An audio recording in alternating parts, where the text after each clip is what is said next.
part 3 of how to attain mastery in meditation or sports or anything really. In this connection, there is a true story about a man named John Roebling who in 1883 had an idea of building a great bridge to connect New York City with Brooklyn. He brought his idea to various bridge building experts who advised him that this was an impossible task. They told him to forget this idea. People should continue to cross from New York to Brooklyn by boat. Although he was told this bridge could not be built, John would not give up the idea. Although people thought it was impractical to build such a bridge, he kept seeing his completed bridge in his mind's eye. The concept would not leave him, and he knew that there must be a way that it could be done. John told his son, Washington, about his dream, and his son was studying to be an engineer, and he convinced his son that it was possible to build such a bridge. John and his son worked on drawing up the plans for the bridge. They discussed all the obstacles and thought of ways to overcome them. Finally, their plans were complete, and they hired a crew to start building the bridge. The building of the bridge began but a few months into the project. There was a terrible accident on the site, and John died. His son suffered an injury in the accident that damaged the part of the brain that controls talking, moving, and walking. Those who had told the two men that the idea of building such a bridge was not practical heard of this tragedy and said, "We told them so." They referred to the two as being crazy with a crazy idea. They felt it was foolish of them to chase a dream. The same people were so negative about the project that they thought the idea should be given up and the work on the bridge should be stopped. As Washington lay in bed, he could not give up the idea of completing the bridge, even though he could no longer walk or talk. Washington's mind was still sharp, and he kept his capacity to think. Even his father had tried to convince him to. Like his father had tried to convince him to take on the project, now Washington tried to inspire his friends to finish the project, but none shared his vision or enthusiasm. One day Washington lay in his hospital room. Suddenly beams of sunlight streamed through his window. A breeze blew the curtains open, and he could see the beautiful blue sky outside and the green trees outside the window. His beautiful scene instilled a new hope in him, and he decided not to give up the project. As he lay there, he had an idea.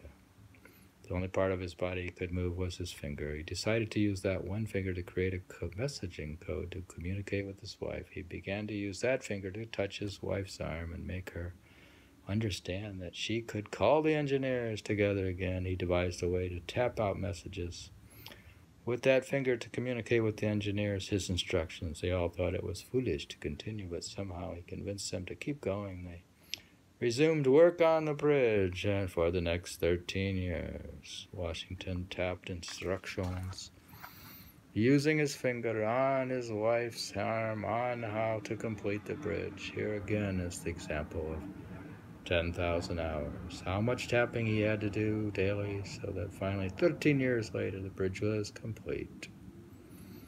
The completed bridge is known today as the Brooklyn Bridge. Not only is it a beautiful bridge and important in connecting the city to Brooklyn, Queens, and Long Island, but it shows what kind of determination and putting in time can do.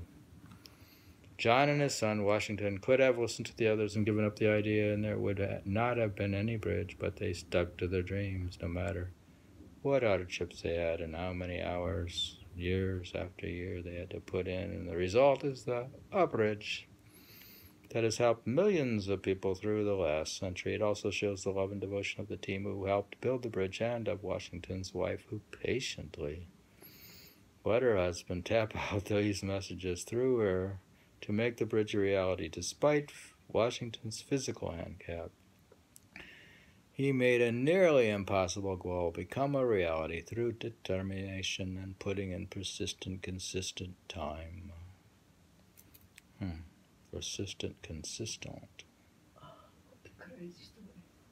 This story is relevant to us, each of us. We all have come to this spiritual path Spirituality is like building a bridge between our soul and God. Often we think the task is monumental and that we are not capable of it. We look at the lives of great saints and mystics and how they reconnected their soul with God.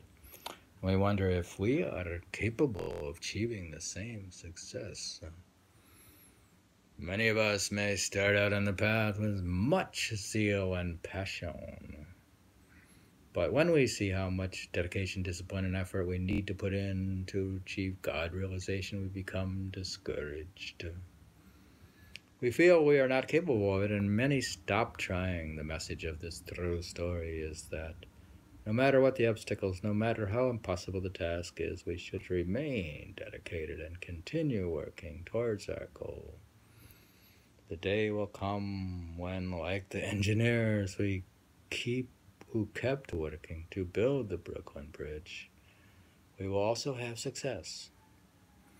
Many people sit for meditation, and when nothing happens, right away they get up.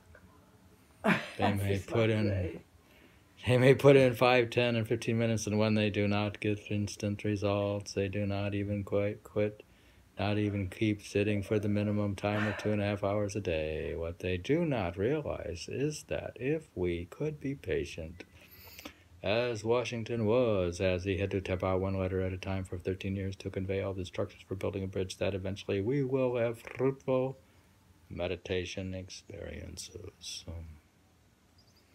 It's horrible, the story. It's horrible. Couldn't say it's like a nightmare. Yeah, I realize you wouldn't like it. Coming out of the dark. Similarly, we know we have to They develop. wait another 100 years and then build the bridges some other time. They could have built a tunnel instead. But then it would be all dark and wouldn't be pretty. They could wait a few years. I like the Brooklyn Somebody Bridge. else could build it. We could go walk the Brooklyn Bridge. I thought we were walking all the bridges. What was his name? Roebling? Roebling. Similarly, we know. What the name for a bridge builder? Roebling. Roebling. You Crumbling. Similarly, we know we have to develop ethical qualities. So it requires determination, patience to develop these traits, but many of us at the first sign of failure give up. We feel we will never have all the godly qualities instead of trying to succumb to our failures. Little do we realize how much effort is involved in changing the habits of our mind. Little to how much effort is involved. But in time, mind will come under our control and we will develop positive virtues. We should not become taunted and give up. Rather, we should persevere, and a day will come when we find that we have achieved positive qualities. If we have a sincere desire to progress on the spiritual path and to know God, we should take a lesson from these two great engineers and all the people who have achieved expertise in their field. We should not let any obstacle stop us from our goal. Whether we are healthy or we have physical challenges, nothing should stand between us building that bridge between our soul and God, no matter how many hardships. No matter how many hardships come our way, no matter how much negative criticism towards us comes our way for even trying to find God, we should not let those things deter us. We should remain firm and determined and find ways to overcome all obstacles. We should not let anything disrupt our scheduled time to meditate. After all, if we have not put in much extra time in the past, that means we are still starting in kindergarten. If we really analyze how much extra time we put in even currently, consider that we have been working at that pace for 10 or 20 or 30 years, then we can extrapolate that out to see how much extra time we really put in. Then we can see how much time we still have to put in even to reach the abstract goal of 10,000 hours. Actually, some Buddhist monks like professional lifetime Buddhist monks, they have up to 50,000 hours. And I haven't disclosed my hours. You have to read all of my poems. I think I mentioned it in one of my poems, of all of my poems.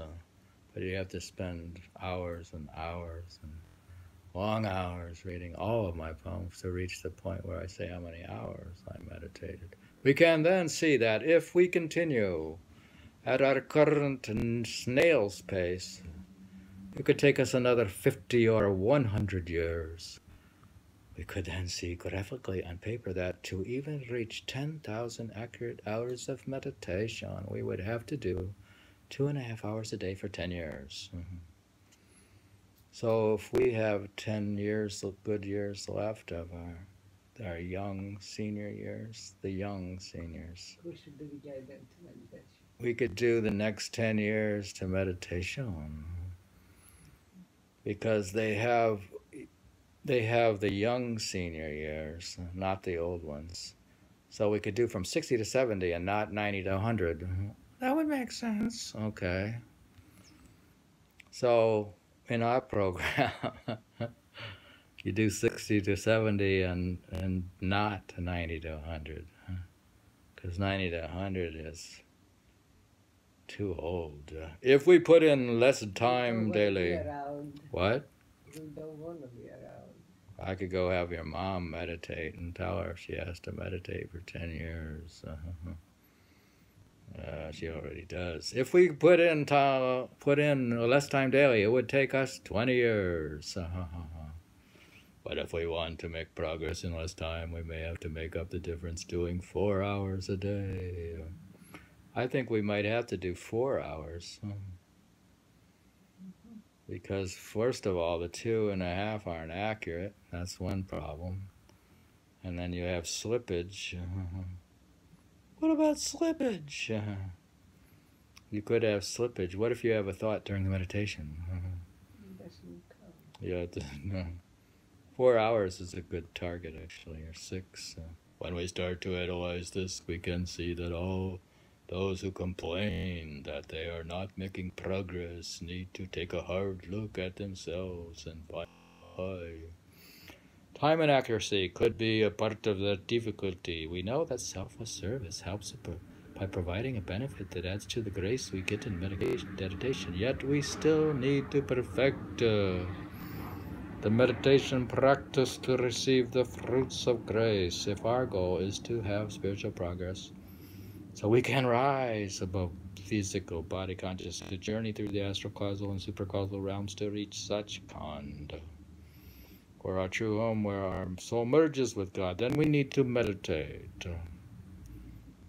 Accumulating hours and doing seva without sitting to enjoy the fruits would be similar to buying 1,000,000 lottery tickets and then they're never checking the numbers as if we have won. You want to buy 1,000,000 lottery tickets? That's what I do. That's what you do. And then you don't. And then you often don't check the numbers. So what we've been doing is buying 1,000,000 lottery tickets and then don't check it. We are receiving grace by doing selfless service, but unless we sit for meditation, how can we experience the inner grace? Both meditation and selfless service go hand in hand. And here's the rest of the reading here.